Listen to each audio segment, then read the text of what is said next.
Assalamualaikum dan salam sejahtera. Saya Zuniza Awang. Ini ringkas TVS. Tentera Udara Diraja Malaysia TUDA melakukan penerbangan ihsan membawa 3 bayi yang mengalami masalah jantung dari Kuching Sarawak ke Institut Jantung Negara IJN dan sebuah hospital swasta di Ibu Negara pada Jumaat.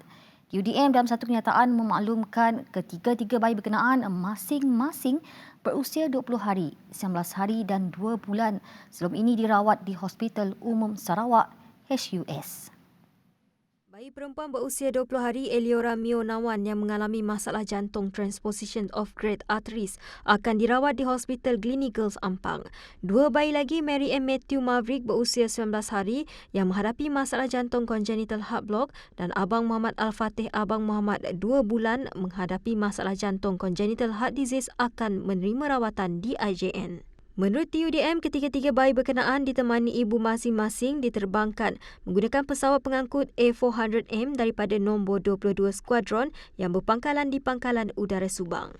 Pesawat diterbangkan oleh Major Muhammad Syafiq Muhammad Amin dan pembantu juruterbang Kapten Wan Abdullah Wan Hanapi serta dibantu 4 anak kapal. Pesawat yang berlepas dari Pangkalan Udara Kuching tiba di Pangkalan Udara Subang kira-kira jam 7.07 malam tadi dan turut mengiringi adalah pegawai dan petugas perubatan dari HUS. Seorang remaja perempuan berusia 16 tahun meninggal dunia akibat dijangkiti wabak rabies di Sarawak pada 11 November lepas, kata Ketua Pengarah Kesihatan Tan Sri Dr. Noor Hisham Abdullah. Jelasnya, kes rabies terbaru itu menjadikan jumlah kes penyakit tersebut yang menjangkiti manusia di Sarawak meningkat kepada 6 bagi tahun ini dan kes ke-28 sejak wabak rabies diisytiharkan di Sarawak pada 31 Julai 2017.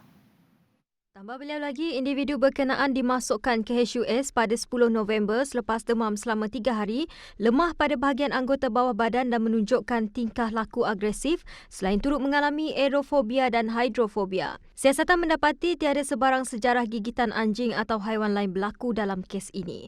Kes hanya mempunyai kesan cakaran yang telah sembuh di kaki kanan tetapi ahli keluarganya tidak dapat memberi perincian mengenainya.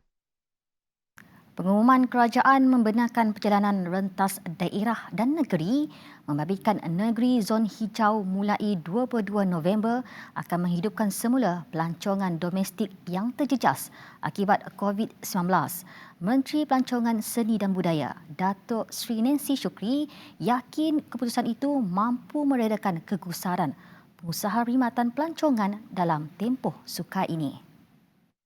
Justru beliau amat berharap semua rakyat khususnya di zon hijau menggunakan peluang tersebut untuk melancong secara domestik selain disaran menggunakan perkhidmatan ejen pelancongan dan perkhidmatan pelancongan tempatan yang lain. Sehubungan itu, Nancy berkata SOP berkaitan pelancongan sedang dikemas kini.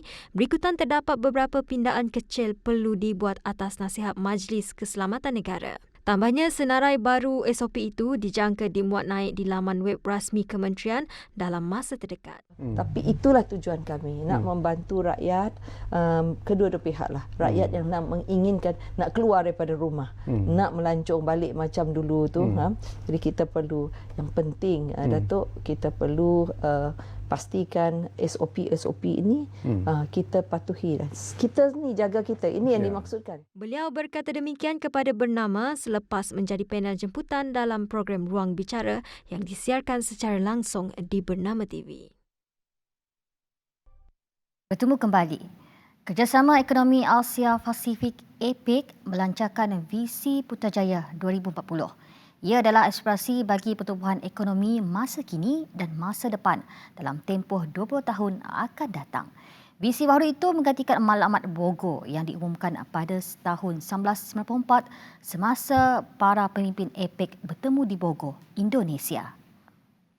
Visi Putrajaya 2040 diperkenalkan pada mesyuarat pemimpin-pemimpin ekonomi APEC secara maya oleh Perdana Menteri Tan Sri Muhyiddin Yassin pada Jumaat. Ianya diguna terima bagi matlamat jangka panjang perdagangan dan pelaburan bebas dan terbuka di rantau ini. Muhyiddin menegaskan teras Visi Putrajaya 2040 adalah komuniti Asia Pasifik yang terbuka, dinamik dan berdaya tahan menjelang 2040 bagi kemakmuran rakyat dan generasi masa depan. Visi itu akan dicapai dengan menggerakkan 3 pemacu ekonomi iaitu perdagangan dan pelaburan, inovasi dan pendigitalan serta pertumbuhan yang padu, seimbang, terjamin, mampan dan inklusif. Mesyuarat Pemimpin-Pemimpin Ekonomi Kerjasama Ekonomi Asia Pasifik APEC yang ke-27 menutup tirainya pada Jumaat dengan 21 anggotanya bersetuju untuk bekerjasama memerangi pandemik COVID-19.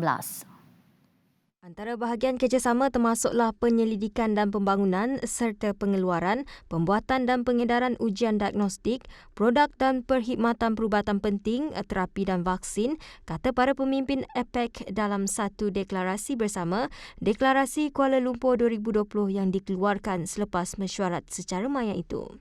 Justru ekonomi-ekonomi APEC akan menekankan kepada sains, teknologi dan inovasi yang merupakan elemen penting kepada pemulihan pasca COVID-19 rantau ini. Para pemimpin turut menekankan kepentingan memudah cara akses yang saksama kepada vaksin yang selamat, berkualiti, berkesan dan mampu milik serta tindakan balas perubatan lain yang penting untuk menjaga kesihatan dan kesejahteraan rakyat selain menggalakkan inovasi.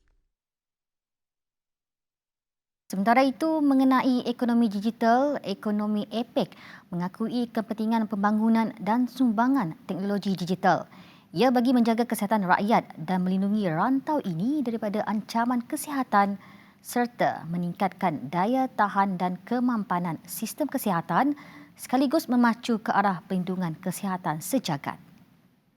Mereka juga akan berusaha untuk memastikan rantau ini dapat pulih daripada pandemik COVID-19 dan impak ekonominya. Selain menzahirkan rasa takziah kepada mereka yang telah terjejas serta kehilangan insan tersayang akibat pandemik COVID-19, para pemimpin terbabit juga sepakat mengakui keperluan mempertingkat langkah-langkah rangsangan bagi kelancaran pemulihan ekonomi serta mewujudkan pekerjaan.